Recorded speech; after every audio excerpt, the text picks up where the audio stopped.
Lesson 30, gravitational field strength.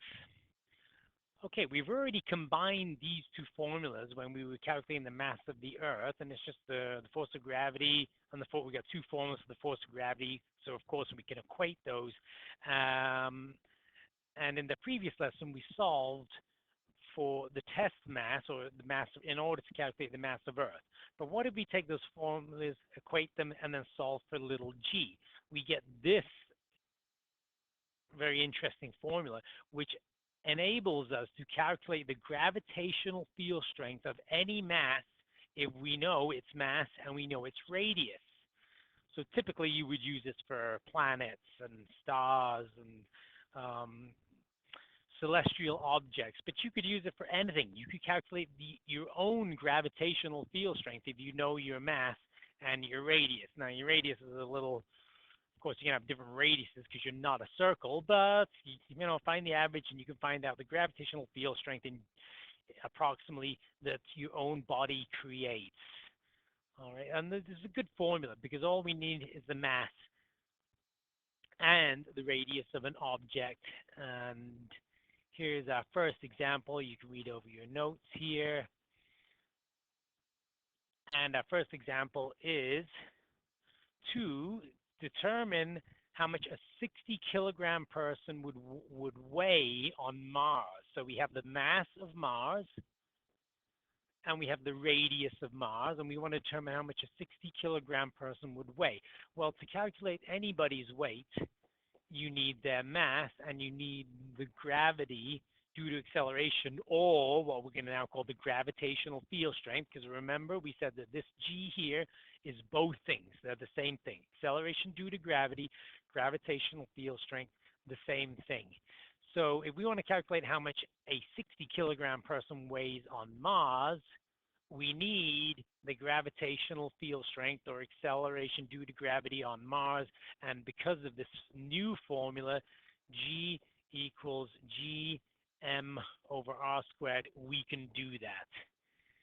G, our gravitational universal constant, times the mass of Mars,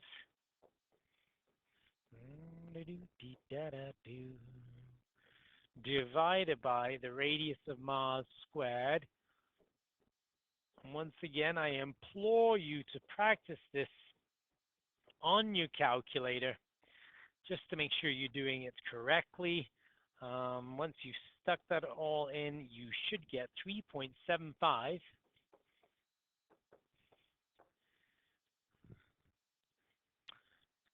meters per second squared, or newtons per kilogram, again, emphasizing the fact that they are the same unit. It doesn't really matter which one you use. When we're referring to gravitational field strength, we like to use that. When we're referring to acceleration due to gravity, we like to use that, but they are the same thing. And once you've got that, then you can just go to your weight formula, weight.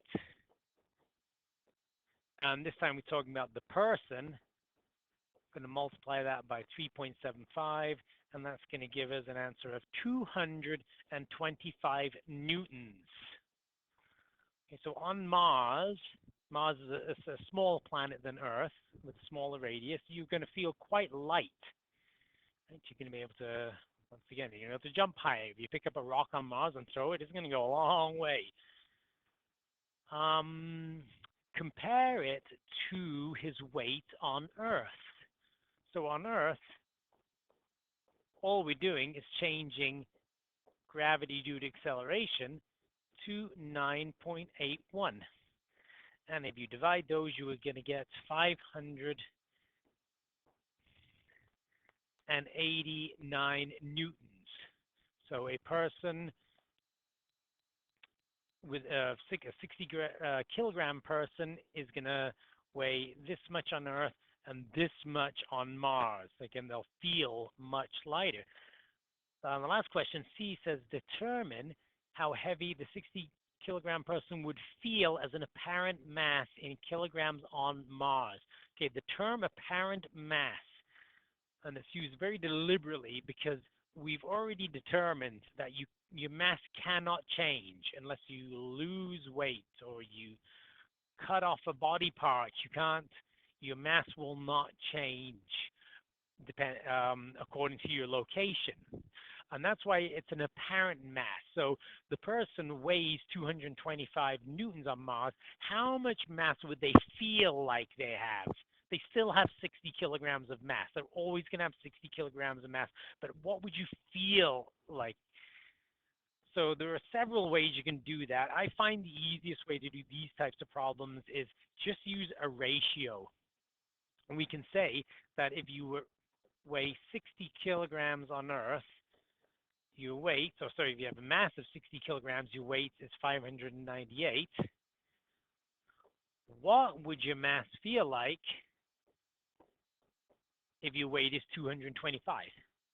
And then cross multiply and divide, and you are going to get x equals 22.9 kilograms. So in other words, if you're 60 kilograms on Earth, when you go to Mars, you will feel like you're only 22.9, even though you are still 60 kilograms.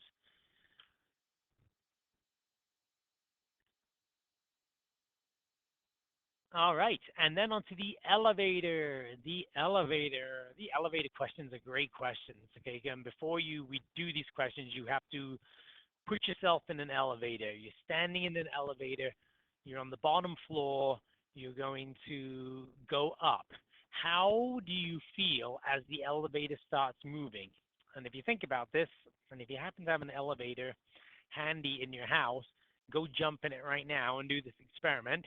If not, then find a tall building, get in the elevator, and as soon as the elevator starts accelerating up, for a second, for a fraction of a second, you're going to feel heavier, right? I hope you can envision that. You're going to feel heavier. Why? Because everybody's just standing stationary. All of a sudden, the elevator starts moving, and it's pushing up on you, and your inertia wants to keep you stationary, so it pushes up on you, so you feel heavier.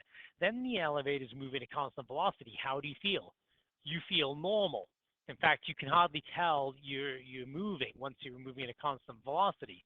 And then the elevator stops. How do you feel then? And the answer is you feel lighter because now you're going up at constant velocity. And inertia says you want to keep going at a constant velocity, but the elevator stops, so it kind of pulls away from you. So you feel lighter. And then when you're starting at a higher floor and going down, then the opposite happens. When you start moving down, you feel lighter, then you'll feel normal, and then when you stop, you will feel heavier because, again, the elevator pushing up on you. And if you happen to have your elevator in your house and you also happen to have a scale, you can do this experiment. You can stand on your scale going in the elevator, and you will see that when the elevator starts accelerating, your weight actually increases. Then it goes back to what your normal weight is when the elevator is at a constant velocity. And then as you're stopping, your weight actually goes down. Okay, so elevator questions are very common. Physics 20, because they test important concepts. So example 2 says you're standing on a scale in an elevator. You have a mass of 75 kilograms. Determine what the scale would show as your apparent mass in kilograms if the elevator starts to accelerate upward.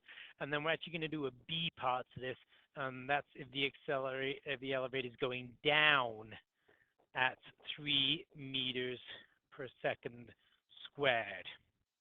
Okay, so let's first look at the A part. And for both of these, we want a free body diagram. And there are only 2 forces acting on here. Now, you have to pretend you're standing on a scale. So you're standing on a scale, and therefore the normal force of the scale is pushing you up, and the normal force of the elevator floor, obviously, and the force of gravity is pulling you down. So there's only 2 forces involved in these problems, and therefore, this is A, by the way, and therefore the net force equals Fn, the normal force, and the force of gravity. What you need to know for these problems is that the normal force, it's going to be the reading on the scale, and that's your apparent weight. So the normal force, I'm just going to put it here, is the reading on the scale, which equals your apparent weight. Not your apparent mass, but your apparent weight.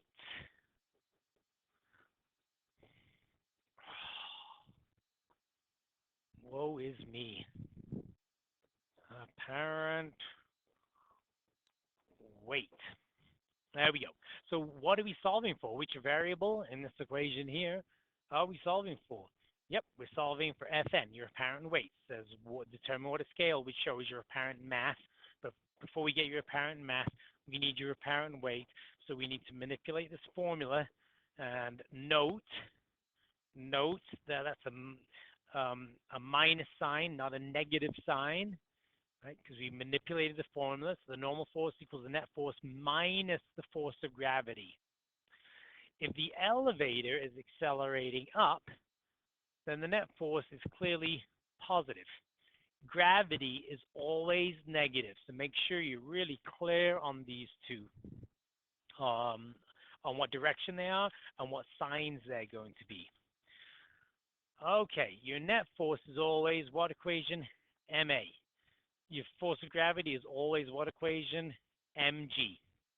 We just have to plug the numbers in and be careful that we get the signs right. You can factor out m if you want, but it's such a small equation, it's not even worth it. So m in this case is going to be 75. You are accelerating up at 3, so that's 3, and it's going to be positive, minus 75. Now here's the big decision, negative or positive? Right, the force of gravity is negative, is going down, so we have to put a negative in there. And think about this intuitively before we move on. By putting a negative in there, it means we're going to end up adding these two values. Does it make sense that we would add these two values? And the answer is yes, it does make sense, because we know when you're accelerating up, you are going to feel heavier. So it totally makes sense that we would be adding those two forces so that you feel, so your net force, or your apparent weight, your normal force, is going to be a larger number. Right, and just before we do that, actually, I should have done this at the beginning of the problem, but let's just calculate. Let's just go over here and calculate what your normal weight is. In other words, if you're just standing on the scale, nothing's moving, or if you're going at a constant velocity for that matter, and that would just be 75 times that. Well, I've done this calculation because that's my math. 70, so you get this, 736. That's your weight. Your apparent weight as the elevator is accelerating up is going to be more than that. So we know we need to get an answer that is greater than 736. And in fact, when you plug these numbers into your calculator, actually I'm going to do it, 75 times 3 minus bracket 75 times negative 9.81. So we get an exact value, you're going to get 961 newtons. So that's great, because we expect it to get a higher value. And then, now that's your apparent weight. The question asks for your apparent mass. So we're going to have to go to this formula here, solve it for mass. And that's just going to be the force of gravity, or your normal force divided by G. So this divided by 9.81, and that gives us, divided by 9.81, 98. 98. So although you're only 75 kilograms, as the elevator accelerates up, you feel like you're 98 kilograms. What about the B part of this? The B part is if you're accelerating down. Accelerating down. Now let's just look at it here. We don't need to redo the entire question here because nothing's changed. Your mass hasn't changed.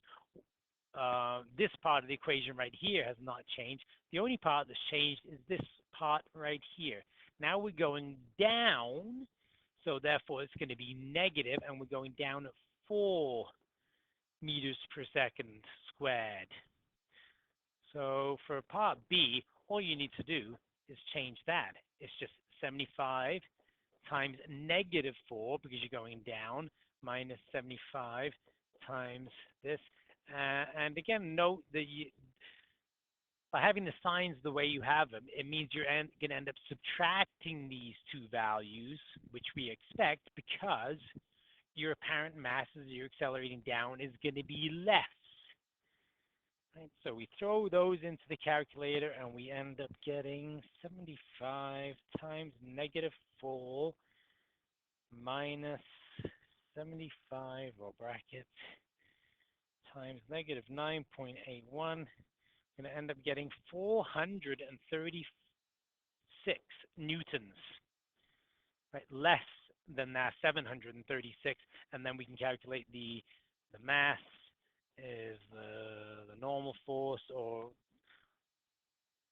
it's the force of gravity and the normal force are equal and opposite, right? And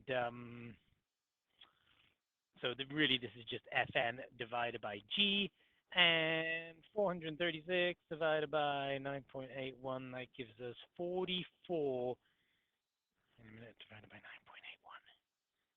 Yep, 44 kilograms. So you're only going to feel like you're 44 kilograms when you're accelerating down at 4 meters per second. End of the unit. See if the circular motion, unit 3.